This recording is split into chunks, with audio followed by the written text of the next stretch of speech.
तुम बेड पे लेटे हो, सोने के लिए रेडी हो, फिर अचानक दिमाग एक स्विच ऑन कर देता है, बिना पूछे कोई पुरानी मेमोरी चला देता है। फिर सेफ्टी के नाम पर फ्यूचर के 2-3 डिजास्टर भी ऐड कर देता है। ब्रेन ऐसा काहे के लिए करता है और ये बस बंद क्यों नहीं हो जाता?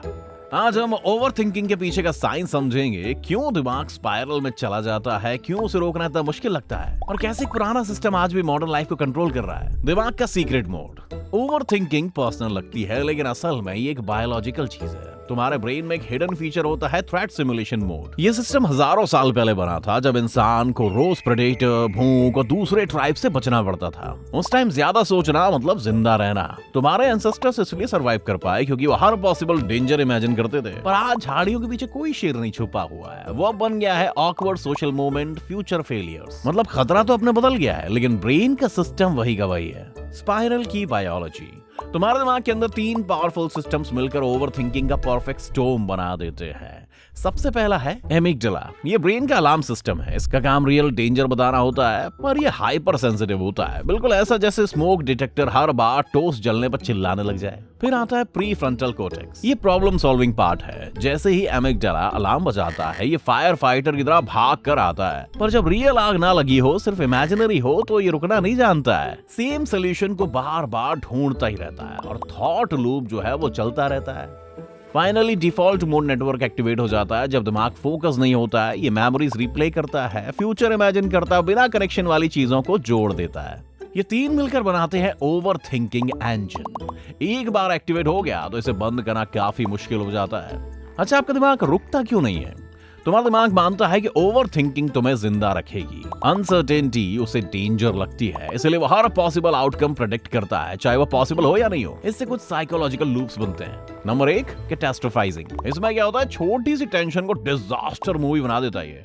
नंबर 2, रुमिनेशन। ये गलतियों को ब्रोकन रिकॉर्ड की तरह रिपीट करता है। Number 3, prediction overload. एक साथ 50 फ्यूचर्स इमेजिन करना जिसमें से कोई भी रियल नहीं होता। Number 4, perfectionism loop. जब तक सब परफेक्ट ना हो, एक्शन ही मत लो, और फिर कुछ होता ही नहीं है। एंशिएंट ब्रेन को ये सब लॉजिकल लगता है, पर मॉडर्न लाइफ के लिए ये सिर्फ थका देने वाली थकान है बस। ओवर थिंकिंग का असली नुकसान। ओवर थिंकिंग सिर्फ टाइम वेस्ट ही नहीं करती, ये दिमाग पर रियल बायोलॉजिकल प्रेशर भी डालती है। जब थॉट्स जो होती हैं आपकी एंडलेसली घूमती रहती हैं, तो कॉग्निटिव लोड बढ़ जाता है, जैसे एक साथ बहुत सारे एप्स ओपन हो। डिसीजन मेकिंग स्लो हो जाती है क्योंकि ब्रेन बहुत ज्यादा आउटकम सिमुलेट करता है। साथ ही कॉर्टिसोल जैसे स्ट्रेस हार्मोन्स रिलीज होते हैं बिना किसी रियल डेंजर के। इससे क्रिएटिविटी कम हो जाती है, फोकस नैरो हो जाता है और वर्किंग मेमोरी ओवरलोड हो जाती है। इसलिए ओवर थिंकिंग फिजिकल हैवी लगती है, क्योंकि तुम्हारा दिमाग इमेजिनरी थ्रेट्स पर रियल डेंजर जैसी एनर्जी खर्च कर रहा होता है। पर एक बात बिल्कुल क्लियर है, ओवर थिंकिंग ना कोई फ्लॉ है ना पर्सनालिटी ट्रेट है। ये बस सर्वाइवल सिस्टम है जो गलत टाइम पर एक्टिवेट हो रहा है। तुम्हारा ब्रेन तुम्हें टॉर्चर नहीं कर रहा है, वो पुराने सॉफ्टवेयर से तुम्हें बचाने की कोशिश कर रहा है। इस बात को समझो, सेल्फ ब्लेम से बायोलॉजी की तरफ शिफ्ट कंट्रोल लेने का पहला स्टेप है। ओवर थिंकिंग स्विच कैसे बंद करें?